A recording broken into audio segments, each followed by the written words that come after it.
Recently मैंने एक नई मूवी मुंजा का ट्रेलर देखा, जिसे देखकर मैं बड़ा इम्प्रेस हो गया।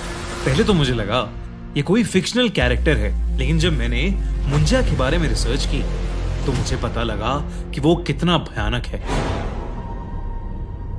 ये कहानी अभिनव और जय की है, जो बचपन से ही बहुत अच्छे दोस्त थे। दोनों महाराष्ट्र के एक छोटे से शहर में पैदा हुए थे और समुद्र किनारे बसे उसी शहर में बड़े हुए थे। पर आज का दिन कुछ अलग था। आज अभिनव का 18th बर्थडे था। जय ने अभिनव के बर्थडे के लिए एक बहुत ही स्पेशल आइडिया सोच रखा था। वो अभिनव को रात 12 बजने से ठीक पहले ही एक बीच पर ले गया। पर 12 बजते ही जय ने अभिनव को हैप्पी बर्थडे विश किया और अपने बैग से एक शराब की बोतल निकाली। अभिनव वो बोतल देखकर थोड़ा चौंक गया। आज से पहले उन दोनों में से किसी ने कभी शराब को हाथ तक नहीं लगाया था। जय ने अभिनव से कहा कि ये उसकी बर्थडे सेलिब्रेशन का ही एक हिस्सा है। अभिनव भी अपनी लाइफ में एक नया एक्सपीरियंस लेना चाहता था, इसलिए उसने जय की बात झट से मान ली। वो दोनों समुद्र के किनारे काफी देर तक बैठकर शराब पीते रहे। कुछ देर बाद जय को जोर से टॉयलेट आ गया। वो उठकर एक पेड़ के पास टॉयलेट करने चला गया, लेकिन नशे में धुत जय ने यह देखा ही नहीं कि वो पेड़ कोई आम पेड़ नहीं, बल्कि एक पीपल का पेड़ था। टॉयलेट करते हुए अचानक से जय के सर पर एक पत्थर आ पड़ा। जय ने पेड़ की तरफ सर उठाकर देखा तो उसे वहां कोई नहीं दिखा। इतने में अभिनव भी उस पेड़ के पास आ गया। उसके हाथ में एक खाली बोतल थी और उसने मजाक में उस बोतल को जोर से जय के पास फेंका। वो बोतल सीधा उस पीपल के पेड़ पर जा लगी और उसके टुकड़े टुकड़े हो गए। पर उस बोतल के पेड़ पर लगते ही एक अजीब सी आवाज आई। ऐसी आवाज जैसे कोई जानवर गुस्से में गुर्रा रहा हो। 1 मिनट के लिए अभिनव और जय दोनों ही शांत हो गए, लेकिन कुछ ही पलों बाद वो आवाज आना बंद हो गई। तभी अचानक से जय ने नीचे पड़े टूटे हुए कांच के टुकड़ों में से एक पीस उठाया और उस पेड़ के तने पर कांच के टुकड़े से अपने और अभिनव के नाम के फर्स्ट लेटर्स लिख दिए, AJ। जय ने पेड़ पर उस कांच को खरोचते हुए कहा, अभिनव, अब ये दिन हमें हमेशा याद रहेगा। उसके इतना बोलते ही उस पीपल के पेड़ की डालियां जोर जोर से हिलने लगी और कुछ ही सेकंड्स में एक बड़ी सी टहनी सीधा आकर जय के सर पर गिरी और जय वहीं बेहोश हो गया। ये देखकर अभिनव का नशा मानो 1 सेकंड में चूर हो गया। वो जल्दी से जय के पास गया और उसे होश में लाने की कोशिश करने लगा। तभी अभिनव को अपने पीछे से एक आवाज आई, मानो पेड़ से कुछ नीचे गिरा हो। अभिनव ने जैसे ही पीछे मुड़कर देखा, उसके पैरों तले जमीन खिसक गई। उसके ठीक पीछे एक काली सी परछाई थी, जिसकी 2 नीली आंखें अंधेरे में चमक रही थीं।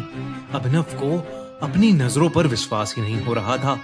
अभिनव को लगा कि जो भी उसके पीछे है वो कोई ना कोई सुपर नेचुरल क्रीचर है। वो जैसे ही उस जीव से दूर जाने के लिए भागा, उस जीव ने उस पर हमला कर दिया। उसके बड़े बड़े नाखून अभिनव की पीठ में घुस गए, लेकिन चीखता हुआ अभिनव जैसे तैसे उस जीव की पकड़ से छूटा और वहां से दूर भाग गया।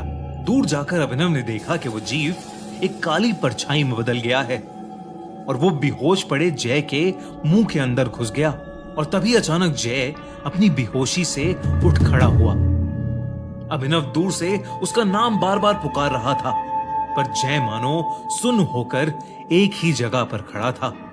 उसकी आंखें पूरी तरह से नीली पड़ चुकी थीं और वो बस वहां एक पुतले की तरह खड़ा था।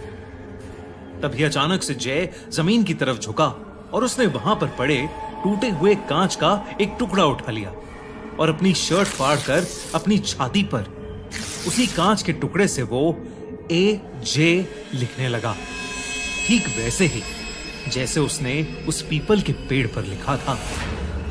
ये सब देखकर अभिनव की रूह कांप गई थी। सुबह के 5 बज चुके थे और समुद्र के ऊपर से अब सूरज उगता दिखने लगा था। जय के ऊपर जैसे ही सूरज की रोशनी गई, जय अचानक से होश में आ गया। ऐसा लग रहा था कि जैसे उसे अपने साथ हुई कोई भी चीज याद नहीं थी और वो अपने सीने पर बने घाव को देखकर बहुत ज्यादा घबरा गया था। उसके बाद वो दोनों चुपचाप अपने घर चले गए। उस दिन शाम होते ही जय की तबीयत खराब होने लगी। जय अपने बिस्तर पर लेट तो गया, पर उसे बिल्कुल भी नींद नहीं आ रही थी। उसके दिमाग से उस जीव की शक्ल निकल ही नहीं रही थी। तभी जय को अपने कमरे से किसी के गुर्राने की आवाज आने लगी। आवाज ठीक वैसे ही थी जैसी उन्हें कल उस पेड़ के पास से आ रही थी। जय इतना घबरा गया कि उसने डर के मारे अपनी आंखें बंद कर लीं और चादर को अपने मुंह पर चढ़ा लिया। कुछ ही पलों बाद वो आवाज आना बंद हो गई और कमरे में एक सन्नाटा हो गया। जय का डर थोड़ा कम हुआ तो उसने अपने चेहरे से उस चादर को हटा लिया, लेकिन जैसे ही चादर को हटाकर जय ने अपनी आंखें खोली तो उसके दिल की धड़कनें लगभग रुक ही गईं। उसके कमरे की छत पर वही जीव बैठा था, लेकिन इस बार उसका खौफनाक चेहरा साफ साफ दिख रहा था। वो जीव एक भयानक राक्षस की तरह दिख रहा था। उसकी चमड़ी बिल्कुल पेड़ के तने जैसी थी और उसका चेहरा बिल्कुल एक छोटे बच्चे जैसा था। इससे पहले कि जय कुछ कर पाता, उस भयानक राक्षस ने जय पर अटैक कर दिया। उधर अभिनव बहुत घबराया हुआ था। जब उसके पापा ने उससे उसके घबराहट की वजह पूछी तो उसने अपने पापा को पूरा किस्सा बताया कि उनके साथ पिछली रात क्या हुआ था। अभिनव के पापा शहर के माने जाने वाले पंडित थे, लेकिन अभिनव की बात सुनकर उनका दिल दहल उठा। उन्हें समझ आ गया कि उनके बेटे अभिनव और उसके दोस्त जय के ऊपर मुंजिया का साया आ चुका है।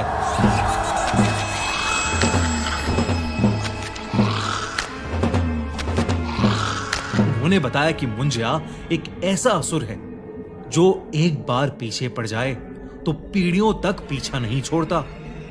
जब कोई बच्चा अपने मुंडन के 10 से 14 दिन के बीच किसी वजह से मर जाता है तो उसकी आत्मा मुंजा बन जाती है। मुंजा एक गुस्से से भरे बच्चे की तरह होता है और पीपल के पेड़ पर रहता है, और अगर कोई उस पीपल के पेड़ से छेड़खानी करे तो वो उस इंसान के पीछे पड़ जाता है।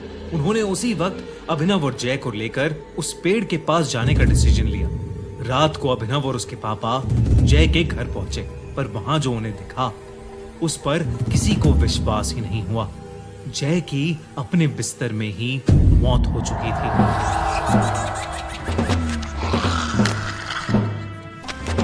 उसके चेहरे पर ऐसा एक्सप्रेशन था मानो मरने से पहले उसने अपनी मौत को करीब से देखा हो। अभिनव के पिता ये देखकर चिंता में आ गए।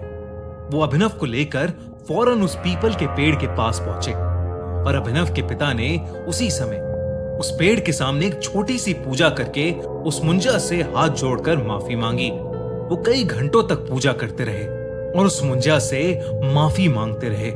जैसे ही सूर्योदय हुआ वो दोनों अपने घर वापस आ गए। उस दिन के बाद से अभिनव को कभी वो मुंजा नहीं दिखा, लेकिन अभिनव ने अपने सबसे करीबी दोस्त को खो दिया था। आज भी अभिनव शराब को हाथ नहीं लगाता और रात के समय पीपल के पेड़ के पास से कभी नहीं गुजरता।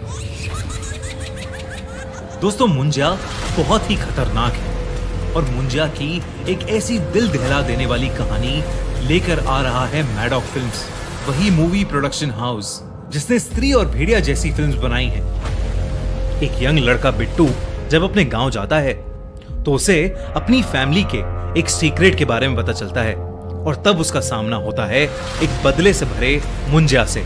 क्या बिट्टू मुंजिया से अपने प्यार और अपने आप को बचा पाएगा? क्या वो अपनी फैमिली को उस भयानक मुंजिया से प्रोटेक्ट कर पाएगा? जानने के लिए देखिए मुंजिया। 7 जून को थिएटर्स में रिलीज हो रही है, जिसके लिए मैं बहुत ज्यादा एक्साइटेड हूं। और अगर आप भी मेरी तरह एक्साइटेड हैं तो थिएटर्स में मुंजिया मूवी को देखना मत भूलना।